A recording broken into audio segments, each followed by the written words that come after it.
page 98, section 6.2, page 513. Now, in your textbook, there are two page numbers. One of them would be 513. This might be section 5.2 instead of section 6.2. Okay, when you multiply here, let's see, did I copy this correctly? Yep. This is also going to be x squared y on 1/3. Right. Now, the fractional exponent tells me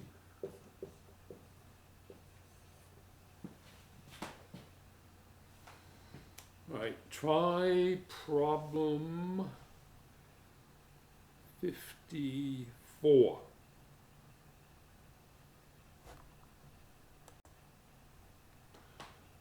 All right, problem 54. C to the 2/5, d to the 3/5. Notice the denominators are the same, so I can write it this way. What this tells me is if I wanted to, I can multiply 2 times 1/5, I get 2/5.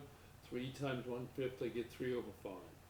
This tells me that it's a radical, so that 5 becomes the index, and the answer can be written that way. All right, number 58, index becomes a fractional exponent. Now what happens to this one? If you remember the last problem, you should be able to go both ways. So try number 62, see if you can figure out how to do it. All right, I can write it this way. Then it tells me multiply 5 times 1/6, which gives me 5/6.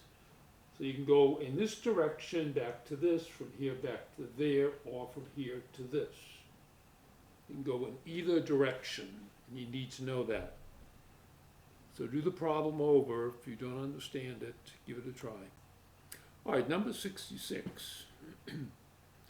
Try to put the denominator outside a set of parentheses. Pause the video, see how you do with it. Give it a try.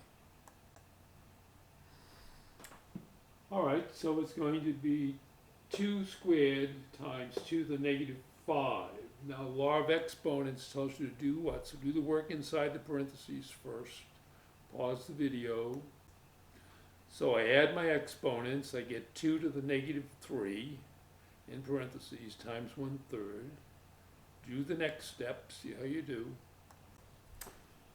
All right, so it's 2 to the negative 3 times 1/3. Now, negative 3 can be written negative 3/1 times 1/3. 3 times 1 is 3. 1 times 3 is 3. Negative times a positive is a negative. So pause the video, see if you can finish it. So 2 to the negative 3/3 gives me 2 to the negative 1. And I have a negative sign, I put it in the denominator, negative exponent, I put it in the denominator. All right. 3 divided by 3 is going to give me my negative 1. Try number 68. Remember that you subtract your exponents when you divide. So go ahead and subtract them and see how you do. Pause the video. Okay, so I'm going to subtract my exponents. 5 minus 1 is going to give me 4/4. 4/4 is equal to 1, so I just write it Q without the 1. Now try number 70. Remember your rules of exponents, number 70. All right, with number 70, it says, the law of exponents tells me to multiply 8 times 1/2. 8 times 1/2 gives me x to the 4th. All right, let's try number 72. Remember your law of exponents, number 72. All right, so I'm going to add negative 1/3 plus 2/3. Since the denominators are the same, I just have to combine the numerators, which is -1 plus 2, which gives me 1. So I have a to the 1/3. Remember, this can be written this way. They mean the same thing. I can write it that way or this way. Try number 74. All right, there's number 74. Subtract your exponents. Give it a try, see how you do. Pause the video. All right, this is 5x to 1/3 minus 5/3. That's going to give me minus a -6/3. So it's 5x to a -6/3. 6 divided by 3 gives me a -2. So it's 5x to -2. Because it's a negative sign, I put it in the denominator. My answer is 5/x². If you didn't get these correctly, study them and do them over. All right, problem 76. Apply the laws of exponents and see how you do. Pause the video. All right, now there are two ways I can do this. The easiest way is going to be multiply the exponents in here by 6. So 2/3 times 6 will give me 12/3, because it's 2 times 6. And this will give me 6/2, which gives me 12 divided by 3 is x to the 4th, x to the 3rd, then I just combine them. The other way I could have done it, which would be more difficult, would have been to add those exponents, found a common denominator, and then multiply by 6. You'll get the same answer. But I think this way is easier. All right, section 6.3, page 520 in my book. Now I can write this way. Well, p to the 14th is better.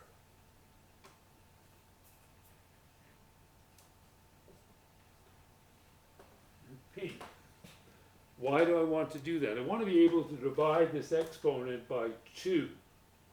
If I multiply these together, there's an exponent here of 1.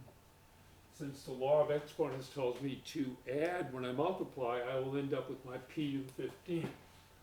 So now I'm going to get p to the 14th, p to the 1, to the 1/2, which gives me p to the 14 times 1/2.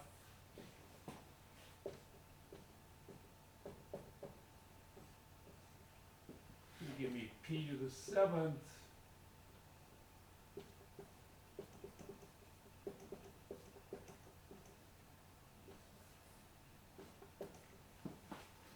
that's the long way of doing it. All right, so I took p to the 14th times p to the 1, change this to a fractional exponent. I distribute the fractional exponent through the parentheses. 1/2 of 14 is p to the 7th. 1 times 1/2 is p to the 1/2. So the answer is p to the 7th, p to the 1/2. Can leave it this way, but normally write it that way. But the trick here is to take this exponent and break it up into 2 factors. One of the factors has to be divisible by the index. So try number 12. Let me write number 12 on the board for you.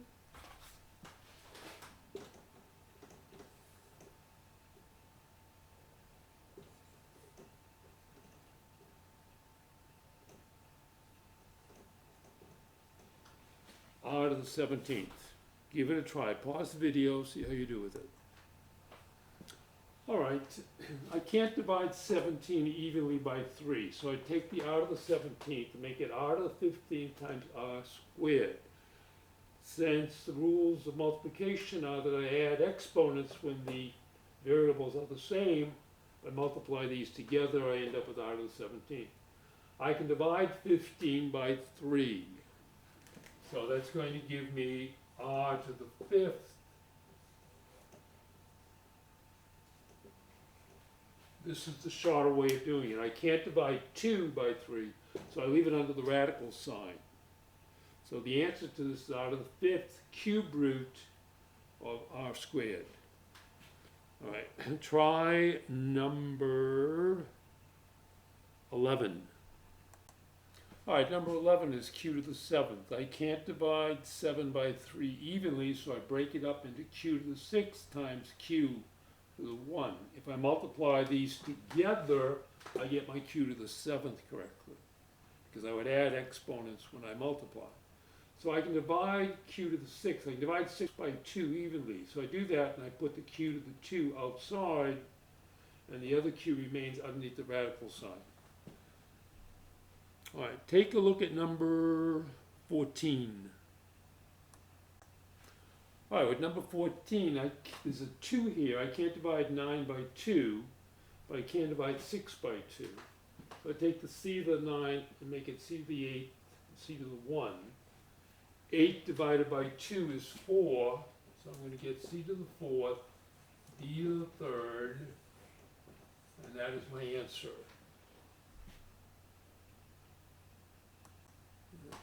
Last one we'll do is number 16. Give it a try, see how you do. Pause the video. Give it a try. All right, 16 I can divide by 4 evenly, so I don't have to do anything to the p to the 16. Can't divide 17 by 4 evenly, so I make it q to the 16th times q. Divide 16 by 4, I'm going to get p to the 4th. I can put that out here. 16 again divided by 4 gives me q to the 4th. That q has to remain underneath the radical sign. So my answer is that. Okay, here's the homework assignment. It's going to be on Alex, but I thought I'd put it on the board too. Have a good day.